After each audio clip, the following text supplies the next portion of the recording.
স্বাগত জানাচ্ছি সুপ্রিয় শিক্ষার্থীবৃন্দ। আজ থেকে আমরা একটা নতুন অধ্যায় শুরু করতে যাচ্ছি। এই অধ্যায়টা খুবই গুরুত্বপূর্ণ। অর্থাৎ তোমাদের পুরো বইতে যতগুলো অধ্যায় আছে, সবচেয়ে গুরুত্বপূর্ণ অধ্যায় হচ্ছে দুটি। সেই দুটো হচ্ছে চতুর্থ অধ্যায় এবং পঞ্চম অধ্যায়।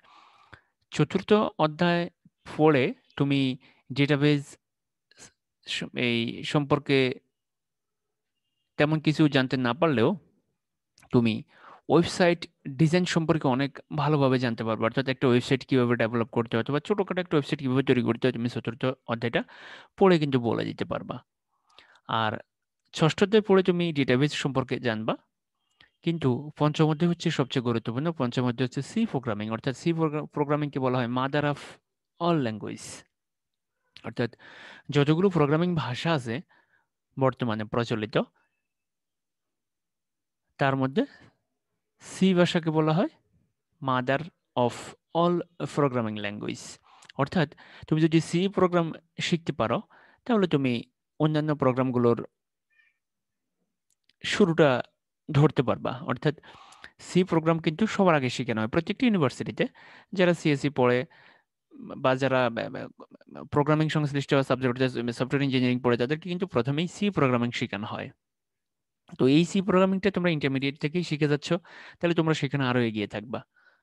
তোমরা ইন্টারমিডিয়েটে যদি সি প্রোগ্রামিং এর জিনিসগুলো ভালোভাবে বুঝতে পারো, তোমরা এখানে যদি এই যে কম্পিউটারের ভাষাগুলো সম্পর্কে একটু জেনে যেতে পারো, তাহলে তোমরা সেখানে তো একটু এগিয়ে থাকবে। অর্থাৎ তোমরা তোমাদের প্রাথমিক ধারণাগুলো হয়ে গেল। অর্থাৎ মূলত তুমি যে ইঞ্জিনিয়ারিং পড়বা, সেক্ষেত্রে যে প্রাথমিক ধারণা দরকার, তুমি সেই প্রাথমিক ধারণা কিন্তু এই অধ্যায় থেকে পাইবা। এই অধ্যায়টা অত্যন্ত গুরুত্বপূর্ণ এবং এই অধ্যায়টা তোমাদের অনেক অনেক ভালো লাগবে যদি তুমি প্রত্যেকটা লেকচার ভালোভাবে অর্থাৎ সিরিয়ালি দেখতে থাকো। তুমি যদি লেকচারগুলো মিস দিয়ে দাও, তাহলে কিন্তু এই অধ্যায় ভালো লাগবে না। আবার এই অধ্যায়টাই কিন্তু সবার কাছে সবচেয়ে কঠিন, কারণ এটা হচ্ছে প্রোগ্রামিং ল্যাঙ্গুয়েজ। এখানে অনেকগুলো কোড আছে, কোড এগুলো মুখস্থ করতে হবে। তোমরা মনে রাখবা, এই অধ্যায়টি সবার কাছে কঠিন মনে হয়, কিন্তু আমি মনে করি এই অধ্যায়টি হলো সবচেয়ে সহজ। কারণ এই অধ্যায়ে যে প্রশ্নগুলো পরীক্ষা, সেইগুলা দ্রুত আনসার করা যায়। ছোট ছোট প্রশ্ন, ছোট ছোট উত্তর এবং অনেক টেকনিক্যাল প্রশ্নগুলো। এবং তুমি এই সি প্রোগ্রামিং শিখে তুমি যদি আউটসোর্সিং করতে যাও, তুমি যদি প্রোগ্রামিং ল্যাঙ্গুয়েজ শিখতে যাও, তাহলে তুমি প্রোগ্রামিং ল্যাঙ্গুয়েজের একটা ধারণা এখনই পেয়ে গেলে যে প্রোগ্রামিং ল্যাঙ্গুয়েজ কেমন হবে, বা একটা কোড কিভাবে লিখতে হয়, ভ্যারিয়েবল কিভাবে লিখতে হয়। আম, এই যে জিনিসগুলো সম্পর্কে তুমি এখনই জেনে গেলা, যে ভ্যারিয়েবল কি, কনস্ট্যান্ট কি, এই যে অনেক বিস্তারিত তুমি জানবে, অ্যারে কি, ফাংশন কি, এগুলো তুমি সব জানবা এখানে। এর পরবর্তীতে তুমি অনেক শক্তিশালী প্রোগ্রামিং ল্যাঙ্গুয়েজ আছে, যেমন Java script, PHP, Python, MySQL, অনেক ল্যাঙ্গুয়েজই আছে। তো এই সবগুলো ল্যাঙ্গুয়েজ তুমি যদি শিখতে যাও, তাহলে তুমি আগে সি শিখবা। সি শিখে তুমি একটা ধারণা নিবে যে প্রোগ্রামিং ল্যাঙ্গুয়েজ কেমন হবে, তোমার কাছে ভালো লাগবে আমি আশা করি সি প্রোগ্রামিং। তো চলো আমরা শুরু করি সি প্রোগ্রামিং এর বেসিক। চলো, আমাদের অধ্যায় নাম হচ্ছে প্রোগ্রামিং ভাষা, চ্যাপ্টার হচ্ছে 5। এই অধ্যায় থেকে বোর্ড পরীক্ষায় দুটি প্রশ্ন আসার সম্ভাবনা আছে। দুটি প্রশ্ন মনে রাখবা, এই অধ্যায় থেকে 20 মার্ক আসতে পারে, এবং গত পরীক্ষাগুলোতে এই অধ্যায় থেকে দুটি প্রশ্ন আসছে সিকিউতে। অর্থাৎ 20 মার্ক আসছে এই অধ্যায় থেকে। তার মানে তুমি বুঝো যে অধ্যায়টা কত গুরুত্বপূর্ণ তোমার বোর্ড পরীক্ষার জন্য। অর্থাৎ তুমি বাস্তব জীবনে ব্যবহার করার পাশাপাশি বোর্ড পরীক্ষাও কিন্তু এই অধ্যায়টা অনেক গুরুত্বপূর্ণ। মনে রাখতে হবে, সি প্রোগ্রাম এই চ্যাপ্টার যদি তোমরা কেউ ভালো করে পড়ে নিতে পারো, তাহলে এখান থেকে তুমি 20 মার্ক নিশ্চিত করতে পারবে, এবং এখানে 20-এ 20 পাবে। কারণ এই প্রশ্নগুলো খুবই ছোট, তুমি চিন্তা করতে পারবে না যে সি প্রোগ্রামিং এর আনসার এত ছোট হয়, ছোট ছোট আনসার। তো চলো আমরা দেখি। এই যে ছবিগুলো আমরা দেখতেছি, এগুলো আসলে কিসের ছবি তোমরা ভালো করে দেখো। জাভা, রুবি, তারপরে সি একটা হ্যাশ দিয়েছে, অর্থাৎ C sharp, PHP, C plus plus, objective C, Python, Perl, visual basic, the C programming language, JavaScript. এই যে দেখো আমরা জিনিসগুলো দেখতেছি, এসকিউএল, জেএস, পাইথন। দেখো এই যে জিনিসগুলো আসলে এগুলো কিসের জিনিস বলতে পারবে তোমরা? এই যে এই যে শব্দগুলো কি তোমরা আগে শুনছো কোথাও? তোমরা দেখো তো এই শব্দগুলো তোমরা আগে শুনছো কিনা কোথাও, চিন্তা করে দেখো। তোমরা একটা নতুন জগতে প্রবেশ করতে যাচ্ছ, মনে রাখবা।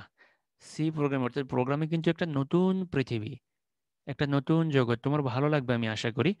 প্রত্যেকটা লেকচার যদি তুমি ভালোভাবে দেখো, তোমার কাছে সি প্রোগ্রামিং সবচেয়ে বেশি ভালো লাগবে এই পুরো 6টা অধ্যায়ের মধ্যে। তোমরা এটা দেখো তো, এটা হচ্ছে মানুষ, দেখো, মানুষের চিন্তাধারা, মানুষ যা কিছু করে, যেমন এই যে E=mc² এই ফর্মুলা, অর্থাৎ মানুষের চিন্তা ভাবনা, গান, নাটক, সিনেমা, ছবি যা কিছু আছে, তোমরা যা কিছু করো, যা কথা বলতেছো। এবার দেখো কম্পিউটার, এই যে দেখো কম্পিউটার শুধুমাত্র 0 1 বোঝে। তোমরা এটা ভালো করে জানো, কম্পিউটার 0 এবং 1 ছাড়া কিচ্ছু বোঝে না। আমরা তৃতীয় অধ্যায় এগুলো নিয়ে আলোচনা করেছি। কম্পিউটার 0 এবং 1 ছাড়া কিচ্ছু বোঝে না, শুধুমাত্র 0 1 বুঝে।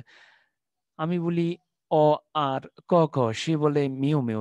বিড়ালের সামনে তুমি যাই কিছু বলে, সে কিন্তু মিউ মিউ ছাড়া আর কিচ্ছু বলে না। অর্থাৎ কম্পিউটার কিন্তু 0 1 ছাড়া কিছুই বোঝে না। একবার তুমি কম্পিউটারে গান শোনো, তুমি কম্পিউটারে সিনেমা দেখো, তুমি কম্পিউটারে টাইপ করতেছো, বা তুমি কম্পিউটারে একটা ওয়েবসাইট ভিজিট করতেছো, কম্পিউটার কিন্তু 0 1 ছাড়া কিচ্ছু বোঝে না, মনে রাখবা। তোমাদের তো নিশ্চয় মনে আছে, তৃতীয় অধ্যায়ে আমরা ডিকোডার এবং এনকোডার নিয়ে আলোচনা করছি। আমরা যখন কম্পিউটারে টাইপ করি কিবোর্ড থেকে, যখন কিবোর্ড থেকে আমি এ টাইপ করলাম বা বি টাইপ করলাম, তখন কি করে এনকোডার এই এ এবং বি কে কি করে বাইনারিতে রূপান্তর করে, বাইনারিতে রূপান্তর করে মনিটরে আমাকে দেখায়। তোমরা তো নিশ্চয়ই এটা জানো। আমরা যখন এনকোডার ডিকোডার নিয়ে আলোচনা করছি, তখন এগুলো নিয়ে বিস্তারিত কথা বলছি যে আসলে কিভাবে এই কনভার্সনটা হচ্ছে, যে আমি কিবোর্ড থেকে টাইপ করতেছি, বা তুমি মোবাইলে একটা মেসেজ লিখতেছো, কিন্তু মোবাইলটা তো 0 1 ছাড়া কিছু বোঝে না। তাহলে সে কিভাবে রূপান্তর করে ফেলতেছে, আবার আমাকে মনিটরে দেখাচ্ছে সে কিন্তু কি এবিসিডি দেখাচ্ছে। তাহলে কম্পিউটার কিভাবে আবার এই চেঞ্জটা করতেছে? তো সেটার জন্য এনকোডার ডিকোডার ভালোভাবে পড়তে হবে। আশা করি তোমাদের এনকোডার ডিকোডার মনে আছে। তো মনে রাখবে, এই যে প্রোগ্রামিং ল্যাঙ্গুয়েজ আসলে কেন? প্রোগ্রামিং ল্যাঙ্গুয়েজ হচ্ছে, তোমরা কি বলতে পারবা মানুষ কিভাবে কম্পিউটারের সাথে কথা বলতে পারে? মানুষ কিভাবে কম্পিউটারের সাথে কথা বলে? এই যে আমি রেকর্ডিং করতেছি আমার কথাগুলো, তোমরা আমার কথাগুলো শুনতেছো, এই যে এটা কিভাবে হচ্ছে? এটা তো কম্পিউটারের মাধ্যমে হচ্ছে। তোমরা মোবাইলের মাধ্যমে দেখতেছো বা কম্পিউটারের মাধ্যমে দেখতেছো, তাহলে কম্পিউটার প্রোগ্রামিং ভাষার মাধ্যমে, এটা হচ্ছে কম্পিউটার প্রোগ্রামিং ভাষার মাধ্যমে। তাহলে মানুষ কিভাবে কম্পিউটারের সাথে যোগাযোগ করতে পারে? কম্পিউটার প্রোগ্রামিং ভাষার মাধ্যমে। মনে রাখবে, এই যে সফটওয়্যার, বিভিন্ন ধরনের সফটওয়্যার, হাজার হাজার সফটওয়্যার আছে, তোমরা যে মোবাইলে অ্যাপস গুলো ব্যবহার করতেছো, এগুলো সবই কিন্তু প্রোগ্রামিং ভাষার মাধ্যমে। তোমরা যে মোবাইলে অ্যাপস গুলো ব্যবহার করতেছো, প্রত্যেকটা অ্যাপসই কিন্তু প্রোগ্রামিং ভাষার মাধ্যমে তৈরি হয়েছে। যে আমি যে আমার ওয়েবসাইট তৈরি করছি, এটাও প্রোগ্রামিং ভাষার মাধ্যমে তৈরি হয়েছে। সবকিছু কিন্তু প্রোগ্রামিং ভাষার মাধ্যমেই। এখন আমরা দেখবো প্রোগ্রাম কি। তো প্রোগ্রাম তো একবারে সহজ জিনিস, মনে রাখবে প্রোগ্রাম, এই চ্যাপ্টারে তুমি কিছু জিনিস পাবে যেটা তুমি বাস্তব জীবনে ব্যবহার করছো। বাস্তব জীবনে তুমি যাই কিছু করো, ধরো তুমি একটা বিয়ের অনুষ্ঠান করবে, বিয়ের অনুষ্ঠানের জন্য এই যে তোমার কি কি লাগবে, বিয়ের অনুষ্ঠানের জন্য ধরো তোমার বাজার করতে হবে, তোমার গায়ে হলুদের অনুষ্ঠান আছে, তারপরে তোমার বিয়ের অনুষ্ঠান আছে, তারপরে বৌভাত আছে, এই সবগুলা, এই যে সবগুলা কার্যক্রম, এই সবগুলা কার্যক্রম হচ্ছে প্রোগ্রাম। এই সবগুলা কার্যক্রমই হচ্ছে আসলে প্রোগ্রাম। যেহেতু আসলে কম্পিউটারের মাধ্যমে আমরা এটা কিভাবে বলবো, অর্থাৎ আমরা একটা সাজিয়ে বলবো কিভাবে, দেখো, কম্পিউটারের মাধ্যমে কোনো সমস্যা সমাধানের জন্য প্রয়োজনীয় নির্দেশমালার সমষ্টিকে প্রোগ্রাম বলা হয়। দেখো, কম্পিউটারের মাধ্যমে কোনো সমস্যা সমাধানের জন্য প্রয়োজনীয় নির্দেশমালার সমষ্টিকে প্রোগ্রাম বলা হয়। ধরো তুমি একটা সফটওয়্যার বানাবে, এই সফটওয়্যার বানানোর জন্য কি কি কাজ করতে হবে, আগে তুমি সেগুলা রেডি করবা। এই যে এদেরকে বলা হয় প্রোগ্রাম। এই যে আমি একটু আগে বললাম যে একটা বিয়ের অনুষ্ঠান করবা, বা তুমি তোমার বাসায় একটা জন্মদিনের অনুষ্ঠান করবে, তো জন্মদিনের অনুষ্ঠান করার জন্য তোমার কি কি করতে হবে? জন্মদিনের অনুষ্ঠান করার জন্য তোমার, যার জন্মদিন তার জন্য তুমি একটা ভালো ড্রেস কিনবা, তুমি একটা কেকের অর্ডার দিবা, তুমি কিছু তোমার প্রিয় মানুষকে দাওয়াত দিবা। এই যে জিনিসগুলা, এই জিনিসগুলার প্রত্যেকটা সবগুলা, এই সবগুলা মিলিয়ে কিন্তু প্রোগ্রাম।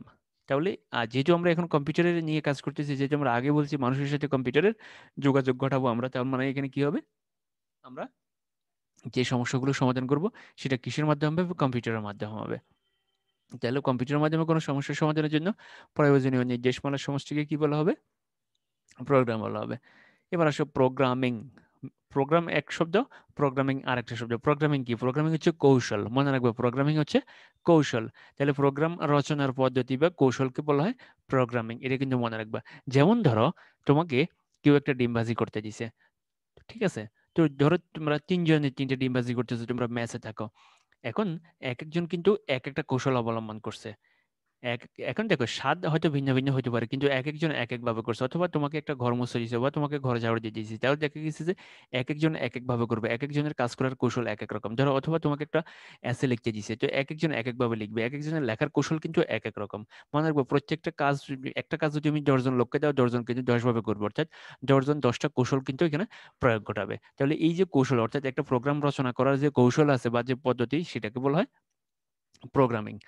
অন্য কথায়, কোনো সমস্যা অল্প সময় এবং সহজে সমাধানের উদ্দেশ্যে নির্দেশাবলী সাজানোর কৌশলকে বলা হয় প্রোগ্রামিং। মনে রাখবে, একটা কাজ, একটা সফটওয়্যার তুমি যখন বানাবে, একটা সফটওয়্যার তুমি বানাবে কার জন্য? তুমি বানাবে এটা বিক্রি করার উদ্দেশ্য অথবা জনসাধারণের জন্য। এখন তুমি দেখবা মোবাইলে হাজার হাজার লক্ষ লক্ষ অ্যাপস আছে, একই কাজের জন্য লক্ষ লক্ষ অ্যাপস আছে। যেমন ধরো এই যে ভয়েস রেকর্ডিং এর জন্য হাজার হাজার অ্যাপস আছে। এখন এই হাজার হাজার অ্যাপস এর মধ্যে সব অ্যাপস কিন্তু চলে না বাজারে।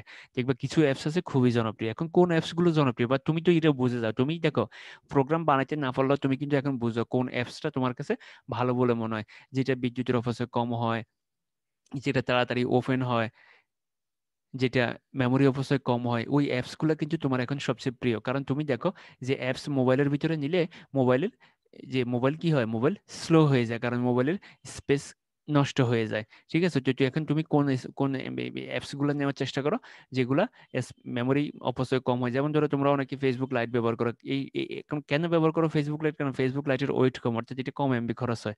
তাহলে এই জিনিসগুলো তোমাকে একটা অ্যাপস তৈরি করার জন্য, ধরো তুমি একটা ক্যালকুলেটর বানাইছো, এখন তুমি ক্যালকুলেটরে এই যে যোগ করবো, দোকানদার তোমার ক্যালকুলেটর কিনছে, কিন্তু সে একটা ক্যালকুলেশন করতেছে, ক্যালকুলেশন এই যে ক্যালকুলেশনের রেজাল্ট দেওয়ার জন্য তারা তো এক মিনিট সময় লাগিয়েছে বা 60 সেকেন্ড 50 সেকেন্ড সময় লাগিয়েছে। তাহলে দেখো সময় বেশি নিচ্ছে, কিন্তু আরেকজন ক্যালকুলেটর বানিয়েছে, তার রেজাল্ট দিচ্ছে 5 সেকেন্ডের মধ্যে। তাহলে 5 সেকেন্ডের মধ্যে যে রেজাল্ট দিচ্ছে তার ক্যালকুলেটর সবাই কিনবে।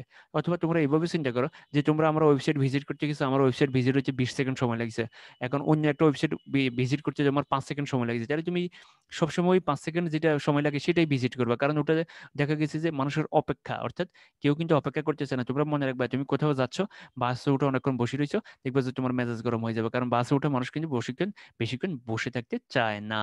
তাহলে এটা হচ্ছে একটা বাস, মনে রাখবা। তুমি যে একটা অ্যাপস তৈরি করবে বা তুমি একটা সফটওয়্যার তৈরি করবা, এই সফটওয়্যার যে তুমি কত অল্প সময়ে কত সহজে এবং বিদ্যুতের অপচয় কম, তোমাকে কিন্তু অনেকগুলো জিনিস বিবেচনা রেখে কিন্তু তোমাকে সফটওয়্যার তৈরি করতে হবে। এই জন্য বলে যে প্রোগ্রাম রচনার পদ্ধতি বা কৌশলকে প্রোগ্রামিং বলে। তোমরা দেখবা যে বিয়ের অনুষ্ঠানে অনেকেই রান্না করে, অনেক বাবুর্চি রান্না করে, কিন্তু সবার খাওয়ার কিন্তু একই রকম স্বাদ হয় না। আবার এক একজন কিন্তু এক একভাবে কাজ করে, তোমরা কিন্তু এটা মনে রাখবা। এবার আসো প্রোগ্রামারকে। তো প্রোগ্রামারকে, যারা প্রোগ্রাম রচনা করেন তাদেরকেই প্রোগ্রামার বলা হয়, মনে রাখবা। তাহলে যে এবার যিনি কম্পিউটারের জন্য সফটওয়্যার তৈরি করেন, সমস্যার সৃষ্টি ও সমাধান করেন, ওয়েব ডেভেলপ করে, কোড লিখে কোড বিশ্লেষণ করে, সে হচ্ছে প্রোগ্রামার, মনে রাখবা। তাহলে তাহলে এই যে কাজগুলো যারা করেন তাদেরকে বলা হয় প্রোগ্রামার, এটা মনে রাখবে। তাহলে যিনি সফটওয়্যার তৈরি করেন, সমস্যার সৃষ্টি এবং সমাধান করেন, অর্থাৎ সব মনে রাখবা, এই যে সফটওয়্যার ইঞ্জিনিয়াররা কিন্তু প্রতিনিয়ত নতুন নতুন সফটওয়্যার তৈরি করতেছেন। যে আজ থেকে 5 বছর আগে এই বর্তমানের যে সফটওয়্যার এগুলো কিন্তু আমরা পাইনি, আমরা আগামী 5 বছর পরে আরো আপডেটেড অনেক সফটওয়্যার পেয়ে যাবে। এই যে ভয়েস রেকর্ডার কিন্তু একটা গুরুত্বপূর্ণ অ্যাপস মোবাইলের জন্য। এটা কিন্তু আগে কিন্তু এত আপডেটেড ছিল না, এখন কিন্তু অনেক আপডেটেড হয়ে গেছে। তো এখন আমরা দেখব যে আদর্শ প্রোগ্রাম কোনটা। যে প্রোগ্রামে কম্পিউটার প্রোগ্রামের যাবতীয় গুণাবলী বিদ্যমান থাকে সেই প্রোগ্রামকে আদর্শ প্রোগ্রাম বলে। তো এখন মনে রাখবে, যেমন আদর্শ সেলের বৈশিষ্ট্য কি তোমরা নিশ্চয়ই ভালো করে জানো। আদর্শ সেলের বৈশিষ্ট্য কি? ঠিক একইভাবে আদর্শ প্রোগ্রামের বৈশিষ্ট্য কি তোমরা এখন জানতে পারবে, মানে আদর্শ প্রোগ্রাম কাকে বলা হয়। তো আদর্শ প্রোগ্রামের বৈশিষ্ট্য হচ্ছে চারটা, যে এই একটা যে কোনো প্রোগ্রামের মধ্যে এই চারটা যদি বৈশিষ্ট্য বিদ্যমান থাকে তখন আমরা তাকে আদর্শ প্রোগ্রাম বলবো। এক, প্রোগ্রামটি নির্ভুল হইতে পারে, প্রোগ্রামের মধ্যে কোনো ভুল থাকতে পারবে না। ভুল থাকলে কি হবে, যে কখন কোনো না কোনো সময় তোমাকে ভুল ফলাফল দিবে বা তোমাকে ফলাফলে দিবে না। মনে রাখবে, প্রোগ্রামের মধ্যে যদি কোনো ভুল থাকে তাহলে কোনো না কোনো সময় সে কি হবে, সে ভুল রেজাল্ট দিবে, মনে রাখবা। এবারে যতটা সম্ভব সরল ও সংক্ষিপ্ত, মনে রাখতে হবে তোমার সফটওয়্যারের যে কোডিং, সেই কোডিং কিন্তু যতটা সম্ভব সরল এবং সংক্ষিপ্ত হইতে হবে। যতটুকু সংক্ষিপ্ত বা যতটুকু সরল তুমি করতে পারো। ধরো তোমার মা তোমাকে একটা ডিম ভাজি করতে দিয়েছে, তুমি মোটামুটি সারাদিন লাগাই দিছো, তাহলে আর এই ডিম ভাজি কিন্তু উনি আর খাইতে পারবে না। তোমাকে কিন্তু মনে রাখতে হবে যে উনি তোমাকে যে অর্ডারটা দিয়েছেন এই কাজটা তুমি কতটুকু সময়ের ভিতরে তুমি কাজটা করবা। আর তুমি ডিম ভাজি করছো কিন্তু লবণ দিলে না, তাহলে তো হইলো না। তাহলে তোমাকে কিন্তু নির্ভুল করতে হবে, এটা কিন্তু মনে রাখতে হবে। যুক্তিপূর্ণ বিন্যাস, বিন্যাস হইতে হবে কি যুক্তিপূর্ণ, তোমাকে কিন্তু মনে রাখতে হবে তুমি কচুর ডগা দিয়ে পেঁয়াজের পরিবর্তে ডিম ভাজি করছো। এরপর আসো, সহজে প্রোগ্রামটি পরিবর্ধন ও ভুল সংশোধন করা যায়। মনে রাখতে হবে এই প্রোগ্রামটা তুমি চাইলে পরিবর্তন করতে পারবে, পরিবর্ধন করতে পারবে, ভুল সংশোধন করতে পারবে।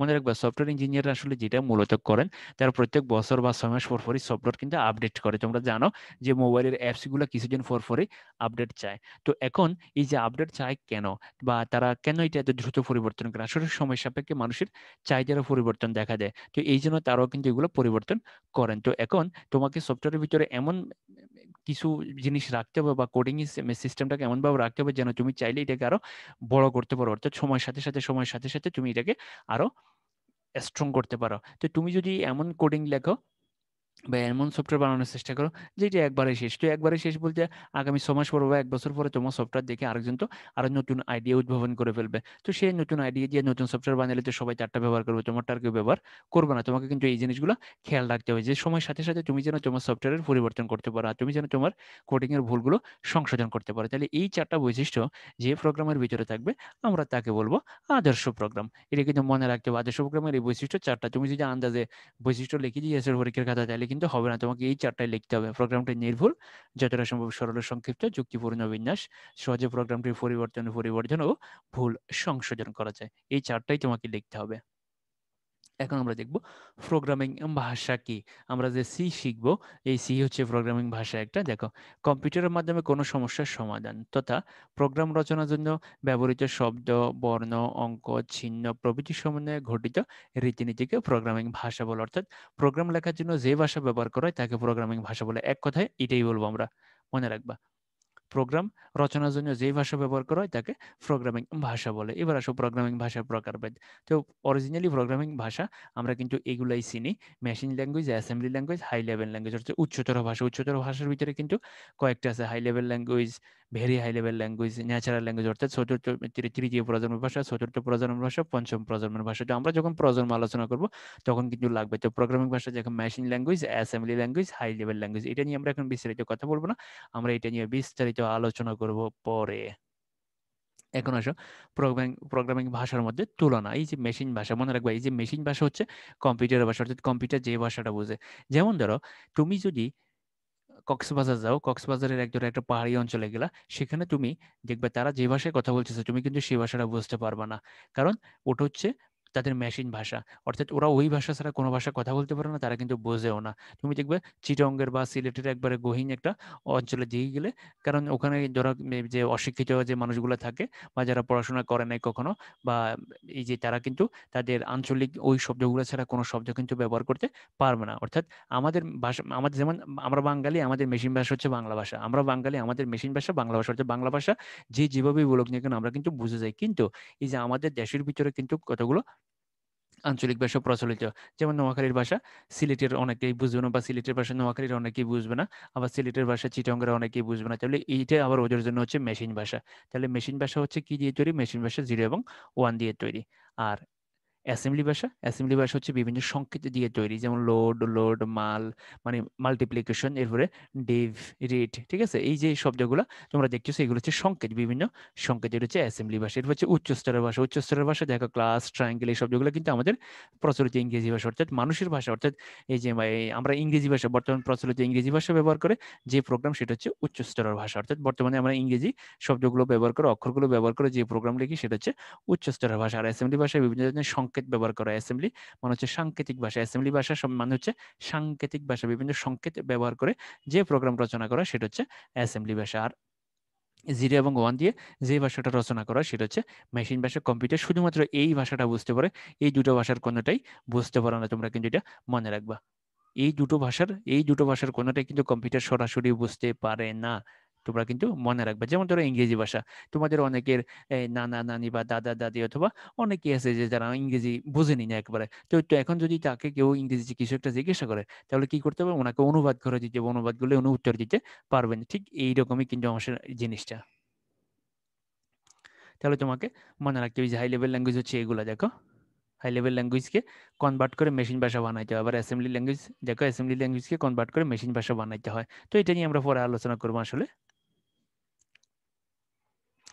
এখন আমরা মেশিন ভাষা দেখবো। এই যে দেখো মেশিন ভাষা হচ্ছে এই যে, যেমন দেখো 2+2=4, এটা কিন্তু আমরা বুঝি, বাট কম্পিউটার বুঝে কিন্তু এইটা, যে দেখো এই যে 2 কে সে বাইনারি বানাইছে এবং 8 বিট, এরপরে দেখো প্লাসকে বাইনারি বানাবে এবং 8 বিট, এরপর 2 কে বাইনারি বানাবে এবং 8 বিট, এরপরে ইকুয়াল, এরপরে দেখো 4। তাহলে দেখো এই যে জিনিসটা, এই জিনিসটা এইভাবে থাকে কম্পিউটারের ভিতরে। এটা হচ্ছে মেশিন ভাষার প্রোগ্রাম, মনে রাখবে, এটা হচ্ছে মেশিন ভাষার প্রোগ্রাম। তো মেশিন ভাষার প্রোগ্রাম তো আমরা আর এখন লিখি না, মেশিন ভাষার প্রোগ্রাম কিন্তু আমাদের কাছে শুধু জানতে হবে। আমরা এখন শুধুমাত্র উচ্চতর ভাষাটা শিখবো, আমরা উচ্চতর ভাষায় এখন প্রোগ্রাম লিখি। এখন মেশিন ভাষায় প্রোগ্রাম লেখা হয় না, অ্যাসেম্বলি ভাষাও কিন্তু প্রোগ্রাম লেখা হয় না, আগে কিন্তু এগুলা প্রচলিত ছিল। তাহলে মনে রাখবে মেশিন ভাষায় শুধুমাত্র কি ব্যবহার করা হয় প্রোগ্রাম লেখার জন্য? 0 আর 1 লেখা হয়।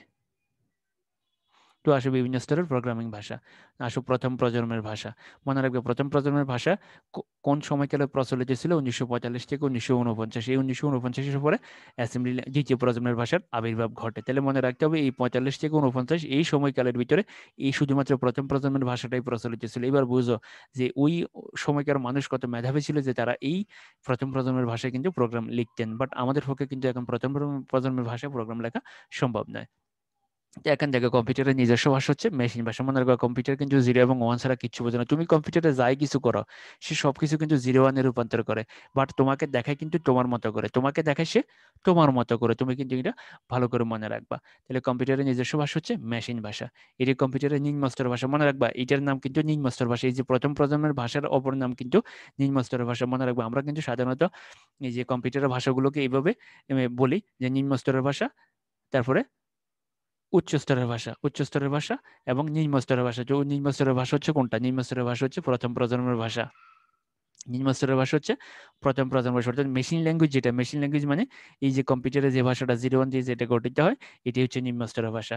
এটি 0 এবং 1 দিয়ে গঠিত। তাহলে 0 এবং 1 দিয়ে তৈরি ভাষাকে যান্ত্রিক ভাষা বলে মনে রাখবা। তাহলে আমরা এই ভাষার 3টা বৈশিষ্ট্য জানলাম। 0 এবং 1 দিয়ে গঠিত বলে এই ভাষাকে বাইনারি ভাষা বলে।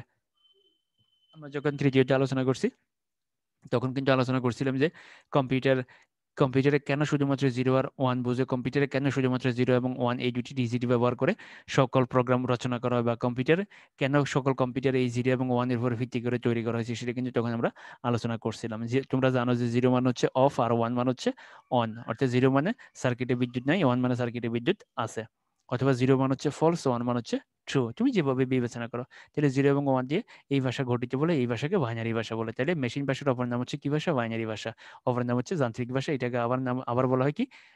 নিম্ন স্তরের ভাষা। তাহলে দেখো মেশিন ভাষার কতগুলো পরিচয় পেয়েছে। মনে রাখবা এই যে এই কথাগুলো তুমি যদি শোনো, এই টপিকস গুলো তুমি যদি পড়ে নাও, তুমি নৈর্বৃত্তিকে ভালো করবে। এবং তুমি পঞ্চম অধ্যায় থেকে যতগুলো নৈর্বৃত্তিক আসবে সবগুলো নৈর্বৃত্তিকে কিন্তু আমি এখানে আলোচনা করে ফেলবো। তুমি যদি তুমি তোমরা অনেকেই বলো যে স্যার কোন গাইড কিনবো যে এমসিকিউ পড়ার জন্য? এমসিকিউ পড়ার জন্য কোনো গাইডের দরকার নেই। এমসিকিউ পড়ার জন্য তুমি শুধুমাত্র কি করবা? মেইন বইটা পড়বা এবং তুমি আমার এই বক্তব্যগুলো শোনো। তুমি এমসিকিউতে অবশ্যই ভালো করবে এবং এই বৈশিষ্ট্যগুলো মনে রাখলেই চলবে। কম্পিউটার কেবলমাত্র যান্ত্রিক ভাষা বুঝতে পারে, মনে রাখবে। কম্পিউটার কিন্তু যান্ত্রিক ভাষা ছাড়া কোনো ভাষা বুঝতে পারে না। এটা কিন্তু মনে রাখতে হবে তোমাকে। তাই অন্য ভাষায় লেখা প্রোগ্রামকে অনুবাদক প্রোগ্রামের মাধ্যমে যন্ত্র ভাষায় পরিণত করে নিতে হয় এবং পরে কার্যে পরিণত করতে হয়। তোমরা একটা জিনিস দেখে থাকবে, বিভিন্ন সময় খবরে দেখায় যে আমাদের দেশের এই যে ব্যবসায়ীরা বা প্রতিনিধিরা যখন জাপান যায় বা রাশিয়া যায় অথবা চীন যায়, তখন দেখবা যে ওনাদের দুইজনের সাথে কিন্তু অন্যান্য লোক বসা থাকেন। তো জাপানের লোক যখন কথা বলেন, তো আমাদের দেশের প্রতিনিধিরা তো জাপানের ভাষা বুঝবেন না, কারণ সবাই বুঝবে না, কারণ জাপান যারা শিখছেন শুধুমাত্র তারাই বুঝবেন। তো তখন কি করে যে এমন এমন কিছু লোক থাকে যে যারা জাপানের ভাষা বুঝে, ইংরেজি ভাষা বুঝে বা বাংলা ভাষাও বুঝে। তখন কি করে যে ওই জাপানের লোক জাপানের ভাষায় কথা বললে এই লোক শুনে শুনে সেটাকে বাংলায় রূপান্তর করলে আমাদের দেশের প্রতিনিধি সেটা বুঝতে পারেন। এবার আমাদের দেশের প্রতিনিধি উত্তর দেয় বাংলা ভাষা উত্তর দিলে এবার ওই লোকটা এটাকে জাপানের ভাষায় রূপান্তর করে জাপানের লোককে শোনায়, তারপরে জাপানের লোকটা উত্তর দেয়। অর্থাৎ এটাকে বলে তোমার ট্রান্সলেটর। ট্রান্সলেটর অর্থাৎ এই যে এখানে দেখবা যে প্রত্যেক দেশের এই যে সরকার প্রধানরা, প্রত্যেক দেশের মন্ত্রীরা, তারপর প্রত্যেক দেশের বড় বড় ব্যবসায়ীরা, প্রত্যেক দেশের প্রতিনিধিরা যখন অন্য দেশে যায় তখন তারা কিন্তু এই ট্রান্সলেটর অর্থাৎ দোভাষীদেরকে নিয়ে যায়। এবং তুমি দেখবে আমাদের দেশে কিন্তু এরকম অনেক লোক আছে যারা রাশিয়ান ভাষা বুঝে, যারা জাপানি ভাষা বুঝে, যারা চায়না ভাষা বুঝে। অর্থাৎ তারা এগুলো শিখে রাখছে। কেন শিখে রাখছে? তারা কিন্তু যখন চীন যায়, অর্থাৎ আমাদের দেশের এই যে প্রতিনিধিদের সাথে কিন্তু তারা যায়। অর্থাৎ এই যে এটা একটা প্রফেশন, মনে রাখবে এটা কিন্তু একটা প্রফেশন। তবে আবার অনেকে কিন্তু ভাষা শিখে ফেলে। যেমন আমাদের দেশের অনেক রাষ্ট্রদূত যে যিনি চীনে চীনে আছেন, তিনি কিন্তু চীনা ভাষা বুঝে ফেলছেন, তিনি চীনা ভাষা কিন্তু তিনি অনেকদিন চীনে কাজ করছেন। এবং আমাদের যারা ইন্ডিয়াতে আছে তারা হিন্দি ভাষা বুঝে ফেলছে, যারা রাশিয়া আছে যারা রাশিয়ান ভাষা বুঝে ফেলছে, যারা ফ্রান্সে আসে তারা ফ্রান্সের ভাষা বুঝে ফেলছে। অর্থাৎ রাষ্ট্রদূতরা কিন্তু যে দেশে থাকেন ওই দেশে কিন্তু ভাষা প্রায় মুখস্থ করে ফেলেন। অর্থাৎ যে যে দেশের ভাষা জানে সাধারণত তাকে সেই দেশেই কিন্তু পদায়ন দেওয়া হয়। কারণ তুমি একটা দেশের মানুষের ভাষা যদি না জানো তাহলে ওই দেশের লোকের সাথে তুমি মিশতে পারবে না। যেমন তুমি যদি চিটাগং যাও, তুমি যদি চিটাগংয়ের ভাষা জানো তাহলে তুমি ওখানে সবার সাথে মিশতে পারবা, তোমার কেউ ঠকাইতে পারবে না। তুমি এটা কিন্তু মনে রাখবা, নাহলে তোমার কিন্তু ঠকানোর চেষ্টা করবে। তারা যদি মনে করে যে তুমি যে বিদেশ থেকে আসছো, তুমি বাইরে থেকে আসছো, তারা তোমাকে ঠকানোর চেষ্টা করবে, বা তোমার সাথে কিন্তু তারা হয়তো যে কিছু করতে পারে। তো তুমি যখন ওদের ভাষা শিখে যাবে তখন তুমি তাদের সাথে মিশে যাইতে পারবা। তো একটা মানুষের সাথে মিশতে হইলে তার ভাষা কিন্তু তোমাকে আয়ত্ত করে নিতে হবে। তাহলে মনে রাখতে হবে, এই যে আমরা যেটা বুঝি, অর্থাৎ আমার মাতৃভাষা হচ্ছে আমার যান্ত্রিক ভাষা। মনে রাখবা, আমার মাতৃভাষা, আমার বাংলা ভাষা হচ্ছে আমার যান্ত্রিক ভাষা, আর বাকি সব ভাষা হচ্ছে তোমার অন্য ভাষাগুলো আমাদের।